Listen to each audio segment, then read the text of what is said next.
नमस्कार सभी को। आज गीता का अगला अध्याय शुरू करते हैं। ध्यान से सुने।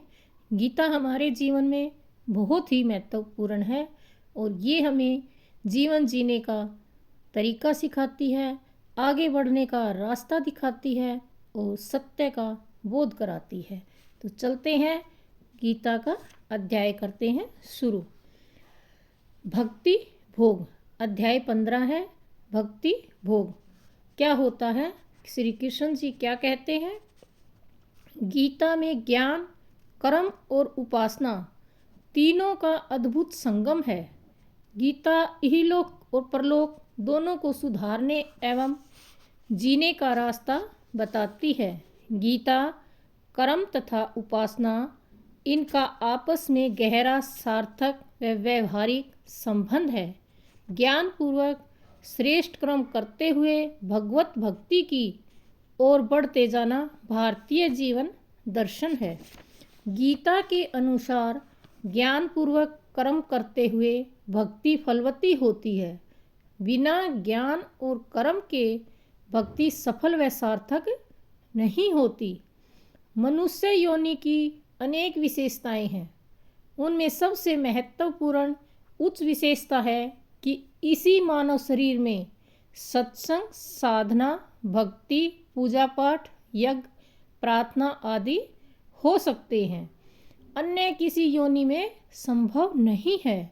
यह मनुष्य को ही वरदान मिला है कि वह अपने को जानकर परमात्मा और मुक्ति को प्राप्त कर ले।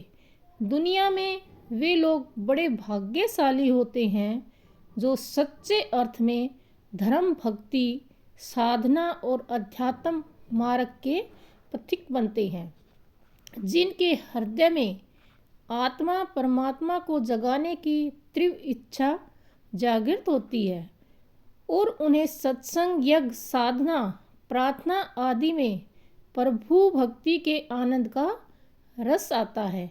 गीता कहती है, करोड़ों लोगों में कोई बिरले व्यक्ति ही अध्यात्म मार्ग की ओर चलते हैं। आम आदमी की सोच, कोशिश, उद्देश्य और भाग दौड़ संसारिक लोगों, चीज़ों, धन संपदा के संग्रह आदि में सीमित रह जाती है। चाहे इंसान के पास कितनी धन, दौलत व संपन्नता आ जाए, फिर भी वह अशांत एवं अपूर्ण ही रहता है। जब मनुष्य धर्म, सद्गुणों, अध्यात्म और प्रभु भक्ति के साथ जुड़ता है, तभी जीवन शांति, संतोष, आनंद तथा पूर्णता को प्राप्त करता है। यदि सत्संग, यज्ञ, कथा, भजन, प्रार्थना आदि में आ गए हैं और हमने इस ओर रुचि और भूख जगी है, तो समझो पूर्व जन्म के पुण्य का उदय और प्रभु की कृपा हुई है। भक्ति मार्ग पर चलने का अवसर और अपने बारे में जानने, सोचने एवं समझने का अवसर भाग्यशाली लोगों को मिलता है। मंदिर के सामने से हजारों लोग रोज आते जाते हैं, परंतु शांतिपूर्वक बैठने का अवसर बिरले मनुष्य को ही मिलता है। प्रभु की सच्ची भक्ति का कोई कोई पात्र होता है। किसी किसी पर ही सत्संग की रंगत का रंग चढ़ता है। धार्मिकता तथा भक्ति की कसौटी चित्त शुद्धि और हृदय परिवर्तन है। जब तक हमारे भावों में काम, क्रोध, लोभ, मोह, ईर्ष्या, द्वेष, पाप, अधर्म आदि हैं, तब तक हम प्रभु से बहुत दूर हैं। गीता में परमात्मा के किसी रूप विशेष अथवा विधि विशेष से भक्ति, पूजा, प्रार्थना, अर्चना का विधान नहीं है। गीता में भक्ति भोग का सीधा, सरल, व्यवहारिक, दैनिक जीवन उपयोगी रास्ता बनाया है। जैसे हम रोज नहाते हैं, कपड़े बदलते हैं और भोजन करते हैं, ऐसे ही हमें नित्य प्रभु का ध्यान, प्रार्थना एवं भक्ति करनी चाहिए। प्रभु स्मरण हमारी दिनचर्या का अंग है। भोजन से शरीर बलवान व तृप्त होता है, ऐसे ही प्रभु भक्ति, प्रार्थना, सत्संग एवं आत्मचिंतन से आत्मा की भूख मिटती है, बल मिलता है और आनंद प्राप्त होता है। भक्ति सुंदर जीवन जीने की कला व ढंग है। आत्मा का परमात्मा से नजीक होने का रास्ता भक्ति है। भक्ति सीधे, सरल, सहज, स्वाभाविक तथा निर्मल होने का नाम है। सच्ची भक्ति का बाहर के आडंबर, प्रदर्शन, कर्मकांड, माला, तिलक, पूजा पाठ आदि से कोई संबंध नहीं है। ये तो ऊपरी की चीज़ें और साधन हैं। भक्ति का संबंध अंतर जगत से है। परमात्मा की असली पूजा तो उसको सच्चे अर्थ में जानना है। दुनिया परमेश्वर को मानती है मगर उसके सत्य स्वरूप को जानती नहीं है। सच्ची भक्ति है, उसको स्मरण करो, उसकी आज्ञा का पालन करो और उसको सदा साथ रखो। अपने अंदर बैठे परमात्मा रूपी सुरकाल हितैषी उस गुरु को खोजना और पहचानना चाहिए जो हमें निरंतर सावधान करके पाप और अधर्म से बचाता है। वही हमारा सच्चा गुरु है। नकली वस्तुओं व महाराजा की खोज में हम भाग दौड़ रहे हैं। असली मार्गदर्शन परमात्मा रूपी गुरु हमारे अंदर ही है।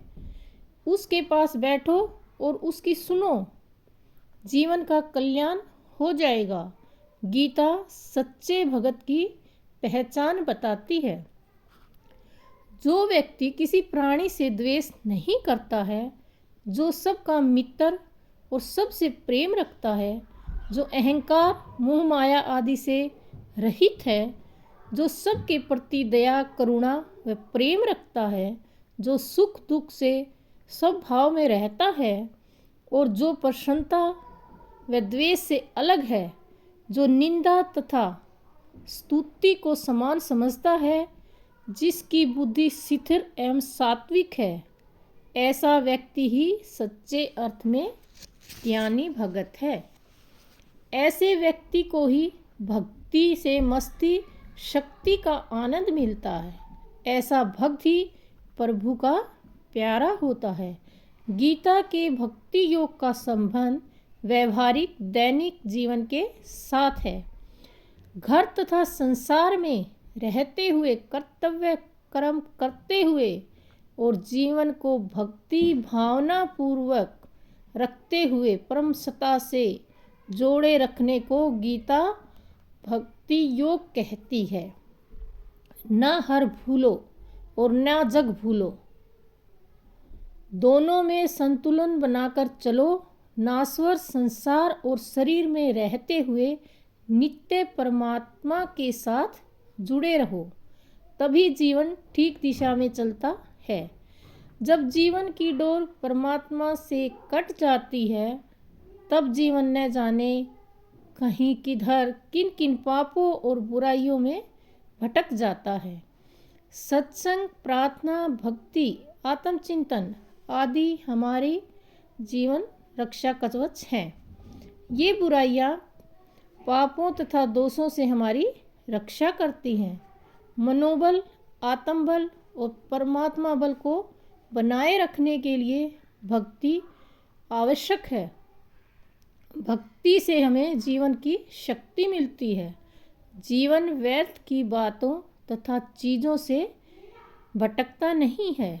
अंदर के दोष, भय, चिंता, अशांति, ईर्ष्या, द्वेष, अहंकार आदि भगवत भक्ति से मिट जाते हैं।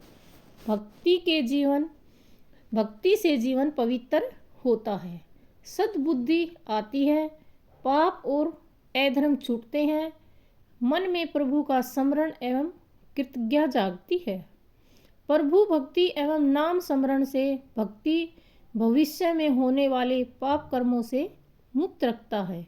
भक्ति की शक्ति से मन में आने वाले बुरे एवं अशुभ विचार रुक जाते हैं।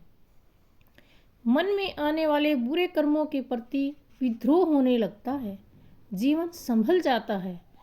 हारे हुए मन को भगवान का भरोसा दिलाओ। जब कोई जीवन में रास्ता नहीं बचता तब इंसान को ईश्वर का सहारा याद आता है, और जब मनुष्य जिंदगी का दाव हार बैठता है तब प्रभु संभालते हैं। प्रार्थना व भक्ति से मनुष्य के अंदर कर्तव्य बुद्धि, मानवीय भावना, गलत बातों से हटने की शक्ति एवं प्रेरणा मिलती है। गीता का भक्ति योग दैनिक जीवन का अंग है। गीता में भक्तों के 4 वेद बताए गए हैं। पहला अर्थ, जो किसी दुख, मुसीबत, कठिनाई, परेशानी आदि के कारण प्रभु के शरीर में आता है और दुख एवं कष्ट दूर करने के लिए उसे स्मरण करता है, ऐसा मनुष्य परमात्मा को विपत्ति में याद रखता है और संपत्ति में भूल जाता है। दूसरा अर्थी, जो किसी स्वार्थ, मतलब एवं प्रयोजन सिद्धि के लिए परमेश्वर को याद करता है। आज के संसार में स्वार्थ पूर्ण और स्वार्थ सिद्धि की भक्ति का बोलबाला है। भक्ति एवं परमात्मा को मनोकामना की पूर्ति के लिए प्रयोग किया जा रहा है। बीमारी ठीक हो जाए, नौकरी मिल जाए, शादी अच्छी हो जाए तथा धन दौलत बढ़ जाए, ऐसी ही स्वार्थ पूर्ति के लिए शर्तों के साथ लोग पूजा पाठ, कर्म कांड, जागरण, व्रत, तीर्थ, भागवत कथा व करा रहे हैं। कोई भक्ति में शांति तथा सद्बुद्धि की प्रार्थना नहीं करता। पाप, अधर्म, बुराइयों एवं दोषों को छोड़ने के लिए व्रत व संकल्प नहीं लेता। जीवन उद्देश्य पूर्वक और ठीक रास्ते पर चलता रहे, ऐसी प्रार्थना भक्ति में कोई नहीं करता। सत्य तो यह है कि परमात्मा से भौतिक संपदा न मांगकर संपत्ति की प्रार्थना करनी चाहिए, जिससे जीवन संभला रहे। तीसरा भगत जिज्ञासु, जो जानने और पाने की इच्छा से भगवान के स्वरूप को जानना चाहता है और इस भावना से भक्ति करता है। चौथा भगत ज्ञानी कहलाता है, जो ज्ञान और कर्म पूर्वक प्रभु की भक्ति करता है, उसे सच्चे अर्थ में पाना चाहता है। ज्ञानी लोग परमात्मा को सदा साथ रखते हैं और मानते हैं। जो प्रभु को जीवन का सर्वोत्तम धन मानते हैं, वे ही सर्वश्रेष्ठ भक्त कहलाते हैं। ऐसे ज्ञानी भगत बहुत दुर्लभ होते हैं। आज संसार परमात्मा की भक्ति शरीर, वाणी और धन से कर रहा है। अंतःकरण तक भक्ति नहीं पहुंच पा रही। दिखावटी भक्ति से भाव शुद्धि, मन में बदलाव तथा हृदय परिवर्तन नहीं हो पा रहा। इसी कारण जीवन एवं भगत में सुधार, उत्थान, निर्माण आदि नजर नहीं आ रहे। मनुष्य दुर्वसनों, दुर्गुणों, बुराइयों और अहंकार भरे मन से भक्ति कर रहा है। भक्ति जब ज्ञान और वैराग्य भरे मन से की जाती है, तभी वह फलती एवं आनंददायक होती है। हम बातें ब्रह्म ज्ञान की करते हैं और प्यार, धन, संपदा एवं संसार से करते हैं। मनुष्य औरों को धोखा दे सकता है, स्वयं भी धोखे में जी लेगा, मगर हम परमेश्वर को धोखा नहीं दे सकते। आज हम परमात्मा को शब्दों से ठगना चाह रहे हैं। सच्चाई है कि ऐसे लोग अपने पाप के बोझ को ही बढ़ा रहे हैं। जिनकी भक्ति में सच्चाई, धार्मिकता तथा आध्यात्मिकता होती है, उनके जीवन और कर्मों में सुगंध आने लगती है। आज लोग भक्ति में समय नहीं लगाना चाहते, भक्ति में स्वयं बैठ नहीं सकते। उनसे पैसे चाहे जितने ले लो। गीता में परमेश्वर के विराट स्वरूप की बड़ी बारीकी एवं विस्तार से वर्णन है। जल थल नभ में अनंत विविध जड़ चेतन सृष्टि को देखने के पश्चात अनादि विराट सत्ता पर विश्वास व आस्था जागृत हो जाती है। परमात्मा अपने कार्यों से स्वतंत्र विद्यमान तथा प्रकट हो रहा है। भगवान श्री कृष्ण अर्जुन को बार बार विराट शक्ति की ओर प्रेरित करते हैं, जो शक्ति सृष्टि की आदि में रहती थी, जिसका कोई आदि और अंत नहीं है, जो समुच्चय ब्रह्मांड की रचना है, पालन व्यवस्था परिवर्तन नियमन आदि करती है, और जिसकी महिमा और रचना का संसद वेद शास्त्र ऋषि मुनि ज्ञानी गुणगान करते हैं, उसी अनंत शक्ति को संसार अनेक नामों से जानता व पुकारता है। उपनिषदें उसे नेति नेति कहकर चुप हो जाती है। यह वह शक्ति है जिसकी दया कृपा उपकार व्यवस्था आदि से हमारा जीवन और जगत चल रहा है, जो सदा हमारे अंग संग रहता है, जो सबके हृदय में सदा विद्यमान रहता है, जिसकी कृपा से हमें संसद योनियों में श्रेष्ठ मानव जन्म प्राप्त हुआ, जिसने भौतिक साधन सुविधाएं प्रदान की, जिसने मुफ्त में हवा पानी धरती आकाश अन्न वनस्पति आदि दिए, जो रात को सुलाकर सवेरे निरोग रूप से उठा देता है, और जो पिताओं का पिता परम पिता है, उसकी भक्ति स्मरण और धन्यवाद करना हम सब का परम कर्तव्य है। जो परमात्मा की भक्ति स्मरण एवं धन्यवाद नहीं करता, उससे बड़ा पापी और अपराधी कोई नहीं। दुनियावी लोगों के लिए यह हम कदम कदम पर धन्यवाद करते हैं, परंतु जगपति एवं जीवनदाता के लिए धन्यवाद करने की इच्छा व फुर्सत ही नहीं मिलती। भक्ति से आत्मा को बल मिलता है और अंतकरण धूलता व पवित्र होता है। बिना भक्ति साधना के अंतकरण साफ नहीं हो सकता। गीता का संदेश है, परमेश्वर के प्रति आस्तिक बनो, उसके साथ जुड़ने पर ही जीवन सुंदर पवित्र सफल व सार्थक होगा। गीता भक्ति को प्रभु प्राप्ति का साधन बताती है। गीता परमात्मा का धन्यवाद है, खुशामद नहीं। भक्ति के लिए हृदय शुद्ध पवित्र निर्मल एवं शांत होना चाहिए। गीता सच्ची भक्ति के लिए सात्विक भोजन तथा स्तोगुणी बुद्धि का विशेष बल देती है। जिसका भोजन ठीक होगा, उसी की भक्ति में रस व मस्ती होगी। हिंसक व्यक्ति भक्ति का पात्र नहीं है। जिसका खान पान रहन सहन आचार विचार दिनचर्या आदि में सात्विकता धार्मिकता तथा पवित्रता नहीं होती, ऐसे व्यक्ति का भक्ति में न मन लगेगा और न ही उसे रस आएगा। भक्ति का आधार आत्मज्ञान एवं वैराग्य है। बिना इन दोनों के भक्ति टिक नहीं सकती। हमारा हृदय ही असली प्रभु का मंदिर है। इसी हृदय में आत्मा परमात्मा की अनुभूति का दर्शन होता है। हृदय रूपी मंदिर जितना स्वच्छ निर्मल शांत सात्विक तथा धार्मिक होगा, उतना ही भक्ति का रंग चढ़ेगा।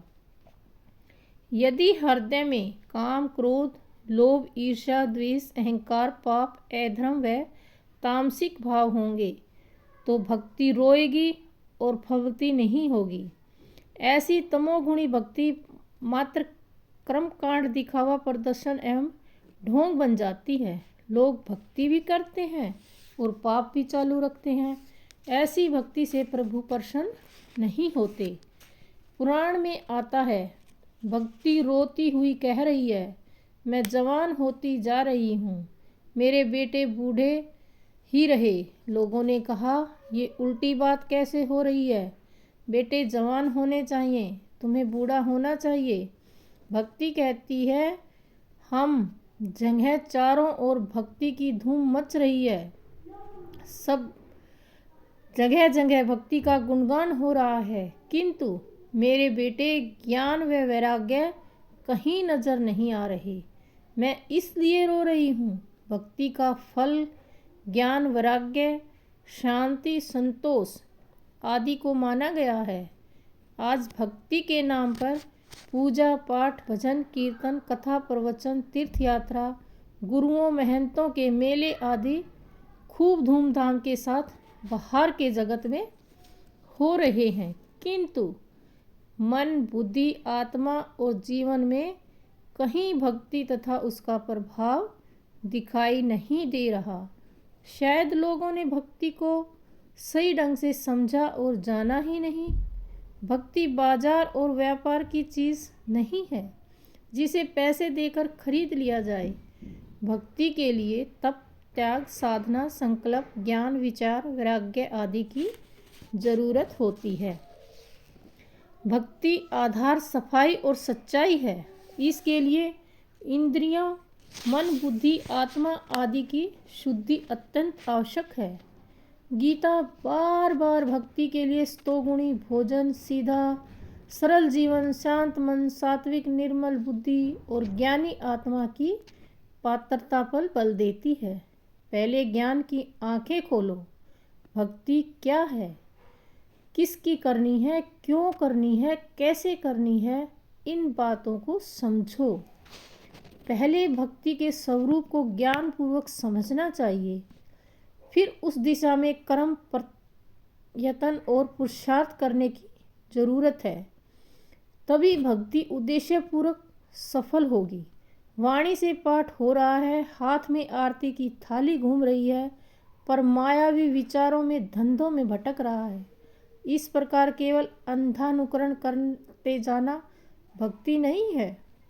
भक्ति तो तन, मन, विचार, बुद्धि, ध्यान आदि सबको एकाग्र और शांत करके अपने आराध्य में तत्लीन होने का नाम है। गीता में भक्ति के स्वरूप, भक्त के गुण, कर्म, स्वभाव, भक्ति का सच्चा मार्ग तथा भक्ति के प्रलय का सुंदर प्रेरक वर्णन है। ज्ञान से बुद्धि शुद्ध तथा निर्मल होती है। सात्विक बुद्धि ही आत्मा के स्वरूप को समझेगी। इसलिए ज्ञान और आनंद को आत्मा का भोजन माना गया है।